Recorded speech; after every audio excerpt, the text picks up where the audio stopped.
Welcome back sa ating channel. Naging mainit nga sa hindi umano sa mundo ng social media matapos ngang kinanta ang ginawa ni Tambaloslos na nagbayad di umano ng 40 million bawat isa sa kanyang binayaran para sirain ang imahe ni Vice President Sara Duterte. Dito nga natin mapapatunayan mga kaibigan na talagang meron ngang hindi natiis dahil nga sa mga kalokohan din na nakuha nilang pera ay para sirain ang isang politiko na matino ang kanyang ginagawa, walang iba kundi si Vice President Sara Duterte. Dito nga natin makikita na maliwanag naman sa sikat ng araw kung saan nga ginastos talaga ang confidential fund.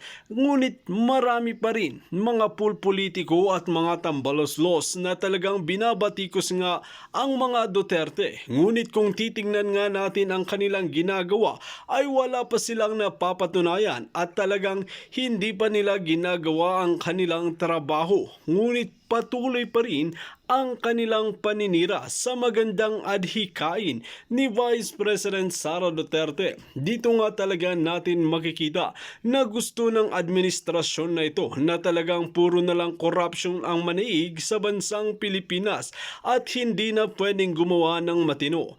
Matatandaan natin na puro pangako nga ang kanilang ginawa nung sila ay nangangampanya. Ngayong nakaupo sila ay pinabayaan na nila ang taong bayan na maghirap at talagang bumabalik na talaga ang mga pulburon at Mary Jane. Well mga kaibigan, para nga sa karagdagang impormasyon, panoorin nga natin ang buong video. At kung bago ka lamang sa aking channel, huwag kalimutan i-click ang subscribe button at notification bell para lagi kang updated sa ating mga bagong video. At para sa sulit viewers natin dyan, maraming salamat sa walang sawang pagsuporta. Yung Marimar. Pero syempre mga kaibigan, pag tinanong mo yung mga yan, di-deny yan. Di ba? Hindi yan aamin. Sino bang aamin? Meron bang magnanakaw na aamin? Wala. Sasabihin nila yan, kasi si Ka Eric, ano yan, Marites yan. Oh, Marites pala ha. Oh, sige, ito, kung Marites po si Ka Eric, wala pong kung walang usok, walang apoy. Yan ang tandaan nyo. There's no such thing as coincidence in politics, mga kaibigan. Wala pong coincidence sa politics. Lahat ng nangyayari, meron pong katuturan yan. Meron pong dahilan. May something. Kasi kung sasabihin po ni Ka Eric guys, na galing sa source niya, may tumawag sa kanya, may nag-text sa kanya, may nag-message sa kanyang messenger, na ipaki-check, no? Pakitanong itong tatlong itlog na to sa kamera. Kasi may nalaman sila o may natuklasan sila na may nagbayad daw na galing ito sa speaker fund. Speaker fund ha? Malamang extraordinary expenses yan. Oh, magkano po din 40 million each. Nakakahiya kayo. Grabe. Pinapahiya nyo ang Vice President dahil nasa 40 million? Ganun ba? Ganun ba talaga tayo ngayon guys? Ganun na ba sila kababaw ngayon? O baka tindi lang talaga ng pangangailangan nila? Kasi wala na. Laos na kayo, no? Kulang na kayo sa fund. Laos na kayo. Wala nang wala. Tatlo na lang kayo dyan sa kamera. Unti-unti na pong natatanggal, no? Unti-unti na po kayo nalalagas doon sa bundok. Wala na kayo. Kaya kahit 40 million, pinapatos nyo. Kakahiya. 40 million pinapatos. Kayo pala itong walang kwenta eh. Tapos sasabihin nyo si VP Sara, sasabihin nyo 125 million ginastos within 11 days. At least, ginastos sa tama. Di ba? Hindi binulsa. At least, ginamit sa projects ng OVP o kaya DepEd. Kayo, 40 million, saan nyo gagamitin yan? Baka pambili mo lang ng yan, Raul, no? Oh, ito si Raul, oh, tumanggap ng 40 million, oh. Nagti-TikTok lang. Malamang extra yung 40 million kasi meron pa silang budget eh. Oh. Meron pa silang extraordinary expenses. Tapos binigyan pa sila ng 40 million. Wow, ang dami ng pera. Nakakaingit naman kayo, dami yung pera. Puti na, confirm na ba yan? Kaya nga sabi ko, allegedly. Allegedly, di umano. May nagbigay ng source kay Ka Eric. Siyempre, si Ka Eric, alam nyo naman, defender din yan eh. Dinidefensahan din yan si BP Sara, mga Duterte. Di ba?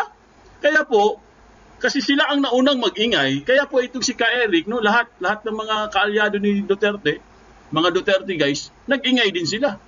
Kasi ayaw nilang tumigil eh. Di ba? Ayaw niyong tumigil. Ito pa ha, speaking of ayaw tumigil, speaking of ayaw tumigil, ito po, may papakita ko sa inyo mga kaibigan na picture, no? Ito guys, no? Post pala. May nabuhay po, no? Nabanhaw, ayan, palakihan natin para makita nyo. Ayan, para mabasa natin lahat. May nabuhay. Ayan, si Trililing at si Barry Gutierrez, nagpakalat na naman. Ibang klase talaga kayo. Nagpakalat mga kaibigan. Gusto siguro sumikat muli. Binubuhay nila ang kanilang mga attack dogs. Kilala niyo si Barry Gutierrez, di ba? Sino pong nakakilala kay Barry Gutierrez dito? Si Barry Gutierrez po mga kaibigan, siya po yung dating speaker, no? Or siya yung advisor or speaker ni Lutang Leni, ni Santa Mama. Yan si Barry Gutierrez na yan. Galit din sa Duterte yan. Tapos ito na sa baba, yan yung si Sonny Trillanes. Si Trillanes po, nabuhay na naman mga kaibigan. Di ba? Ayan nabuhay na naman po mga kaibigan. Alright, bago natin basahin yan, syempre, magsha-shoutout muna tayo ha. Magki-quick shoutout muna tayo mga kaibigan, okay? Huwag kayong magalit ha. Syempre, meron tayong mga suki. Trabaho lang po tayo ha. Trabaho lang. Okay, shoutout muna tayo ha. Quick shoutout, okay? Mabilis lang to guys, mabilis lang. Nana Esteban, hello. Ayan, Cora Takahashi. Si Naomi Paloma.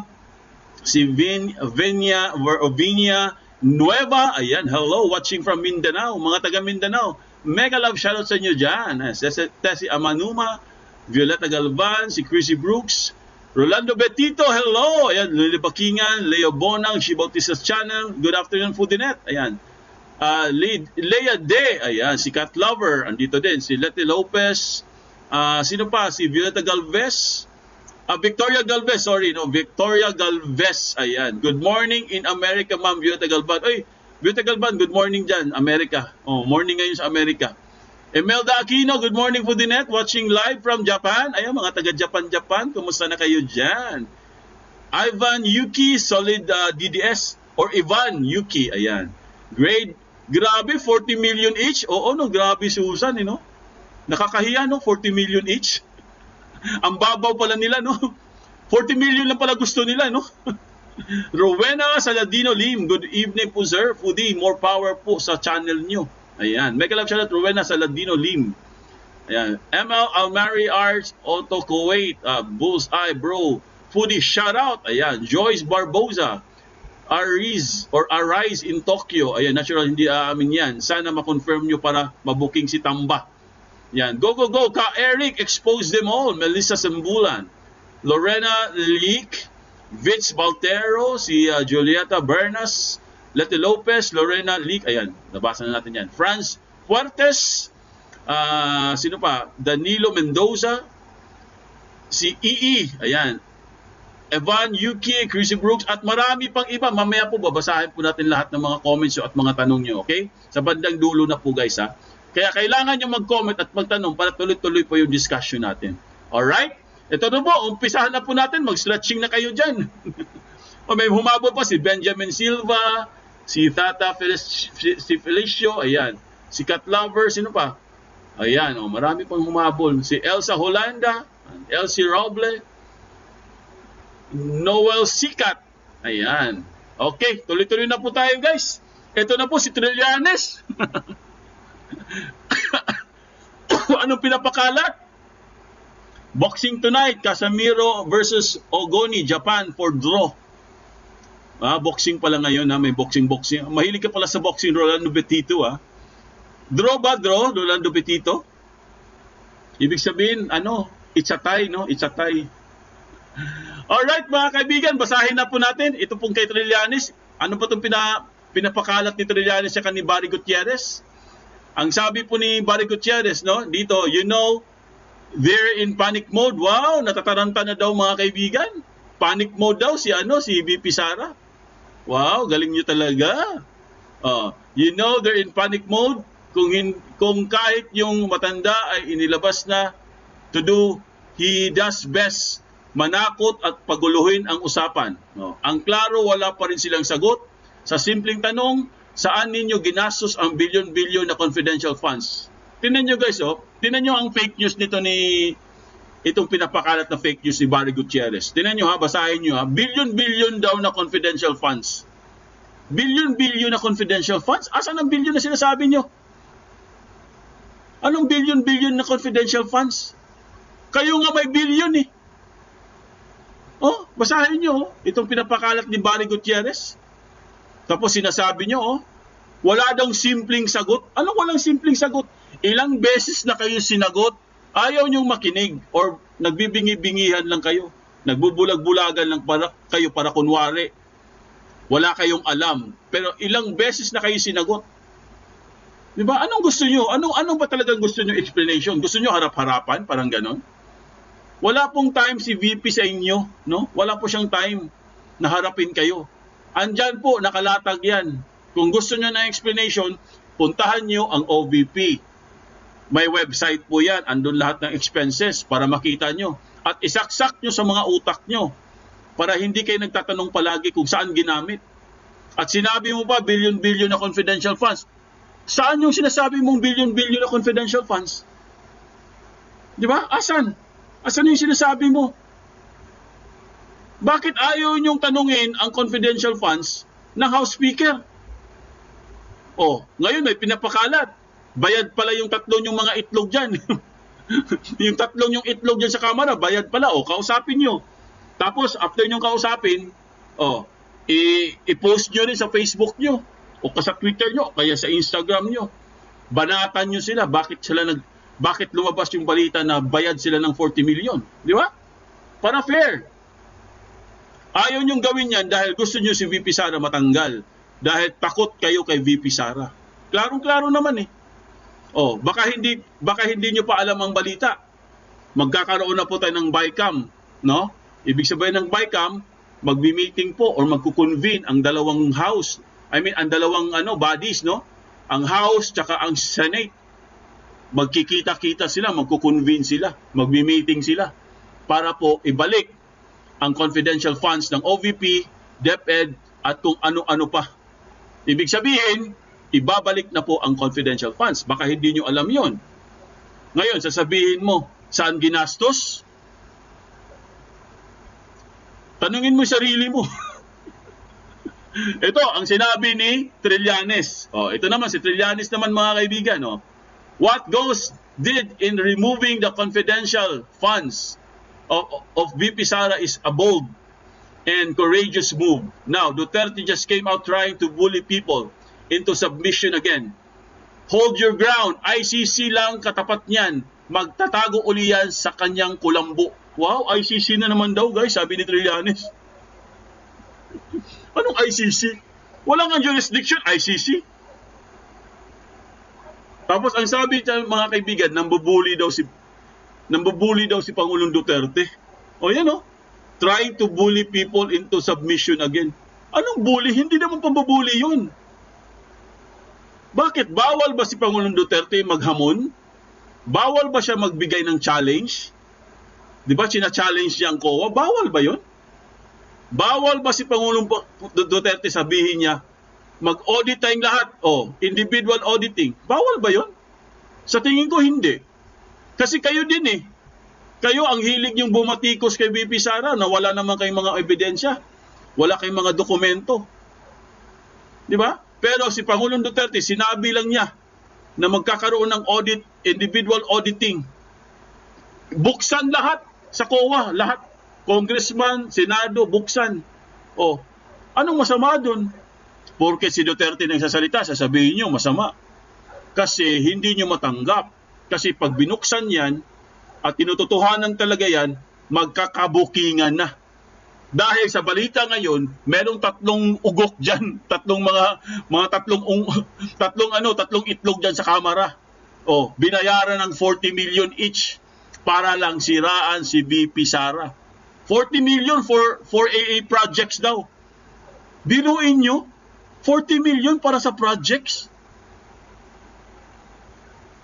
Maniniwala ba kayo nun guys, 40 million para sa projects? Utot nyo. 40 million, baka ibubulsa nyo lang yan. Kunwari lang projects yan. Pero ibubulsa nyo yan. Anong 40 million projects? Sinong niloloko nyo? Sige nga, kahit na magpatayo ka ng poste. Oh, magkanong gastos niyan? Kasama pang korupsyon dyan, kasama pang ilan pang babayaran mo niyan. 40 million kayo dyan. Ewan ko lang ha. Ngayon, ang tanong, saan galing yung 40 million na yan? Yan ba yung tinatawag yun na extraordinary? Extraordinary! Extraordinary! Alam niyo guys, sa totoo lang, natatawa ako dyan sa extraordinary na yun. Kasi, pwede namang sabihin, miscellaneous na lang. Bakit talagang, gusto talaga nila, alam mo sa totoo lang mga kaibigan, yung mga mambabatas natin, no? Minsan hindi rin sila nag-iisip, no? Bakit kaya, no? Ang hilig-hilig nilang pahirapan yung mga sarili nila sa mga terminology, no? Meron pa sila mga extraordinary na expenses, mga confidentials. Pwede namang sabihin niya, miscellaneous lang yan.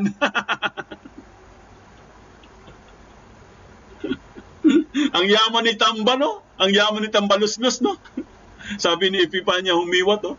40 million each ang yaman ni Tambaluslos. Galing naman ni Tambaluslos pamigay 40 million.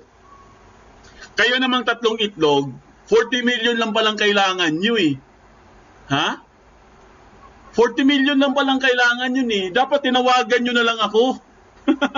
Foodinet, kailangan naman ng 40 million. O sige, punta kayo rito. O, bigyan ko kayo ng 40. Pero walang million ha. Alam nyo guys, natatawa na lang tayo, no? Parang nagiging joke na lang to guys eh. Pero kung iisipin nyo mga kaibigan, ito po'y seryoso guys.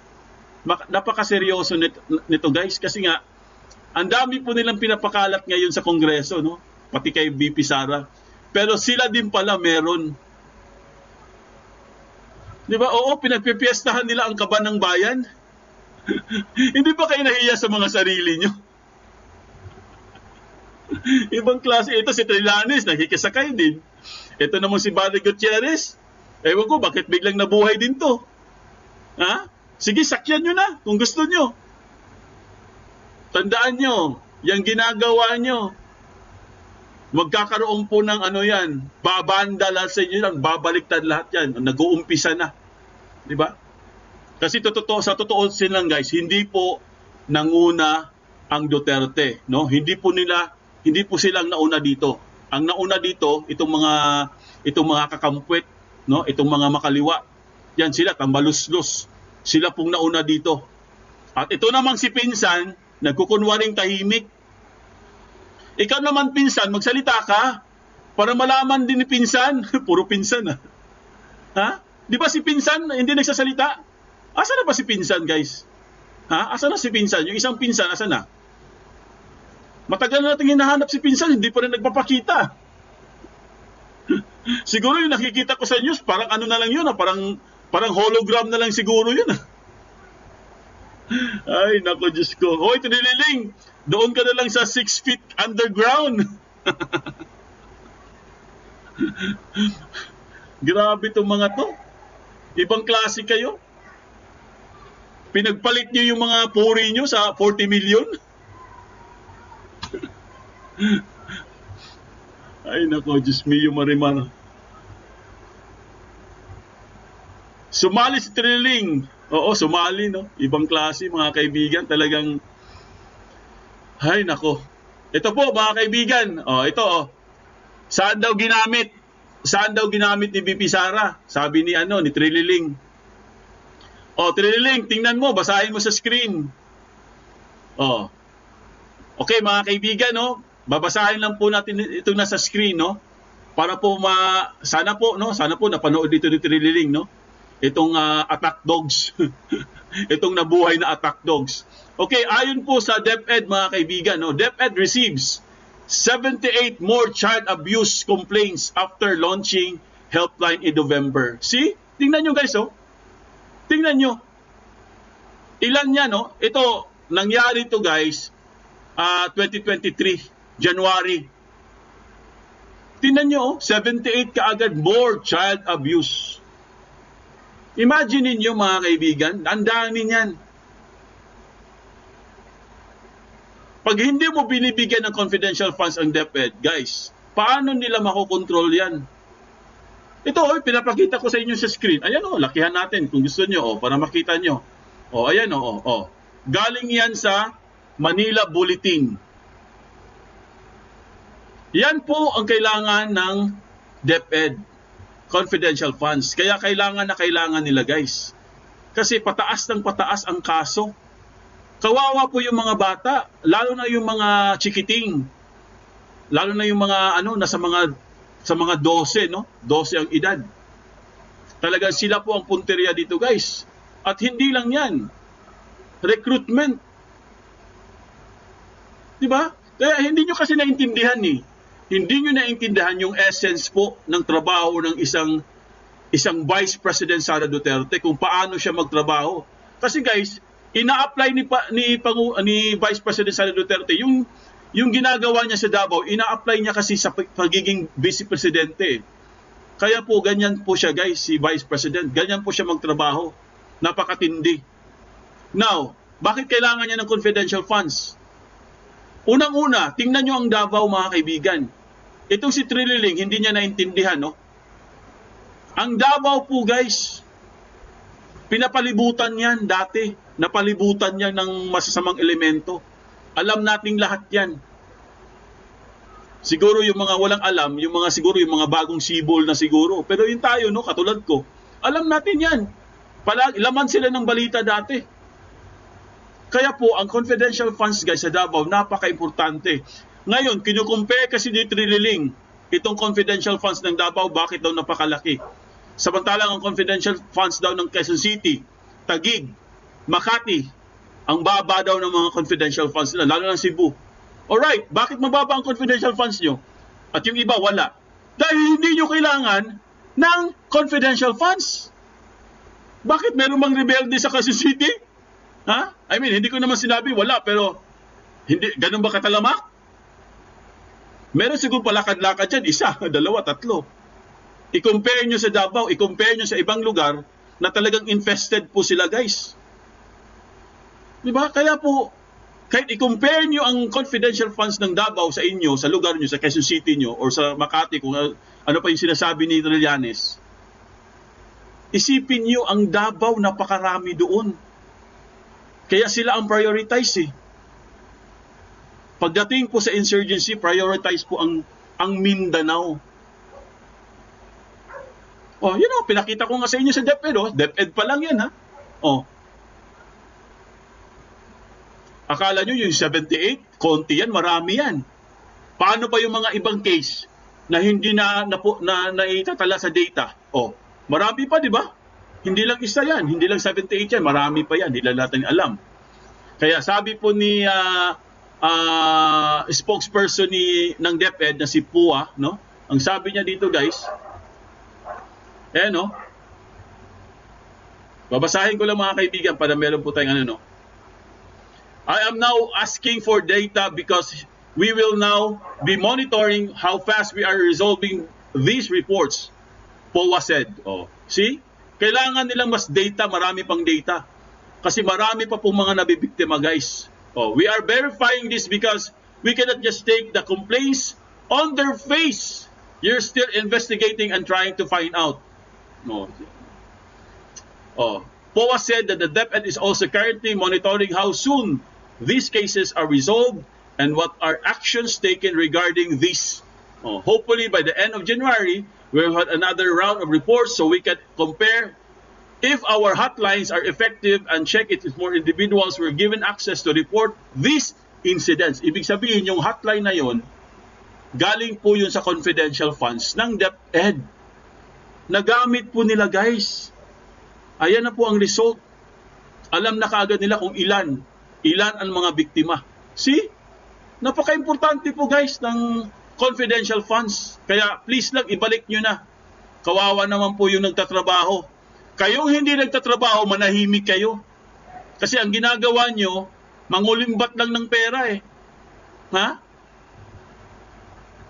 Idadamay nyo pa si VP Sara? Kakahiya naman kayo. Ito po ha, panoorin lang po natin yung balita, guys, no? Para po malaman natin yung yung updates, yung kanina po.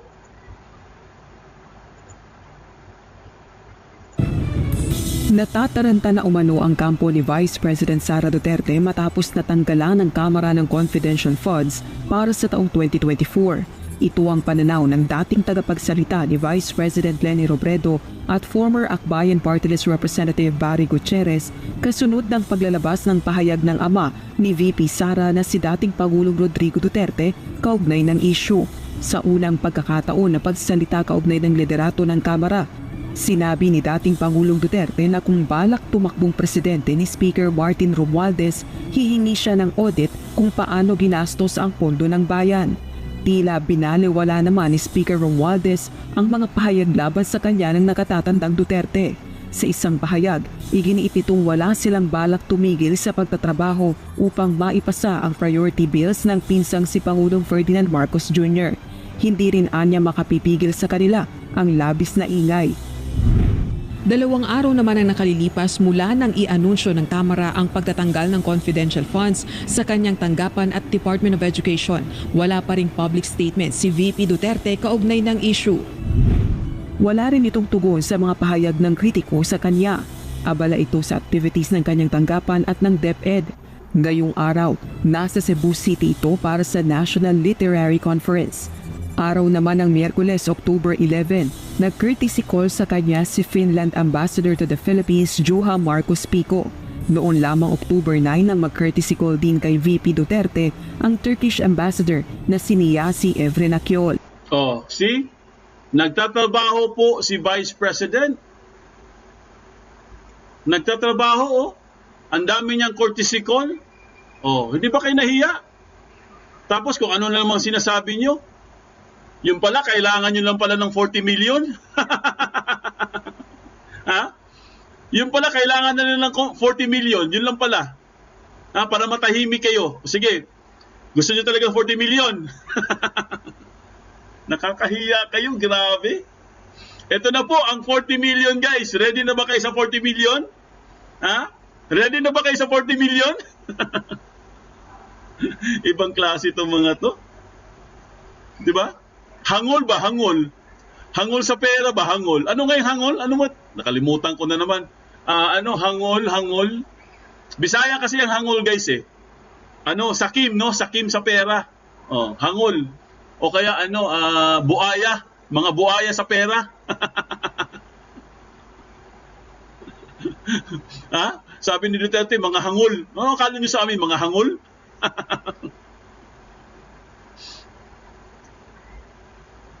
God have mercy on us. Ha?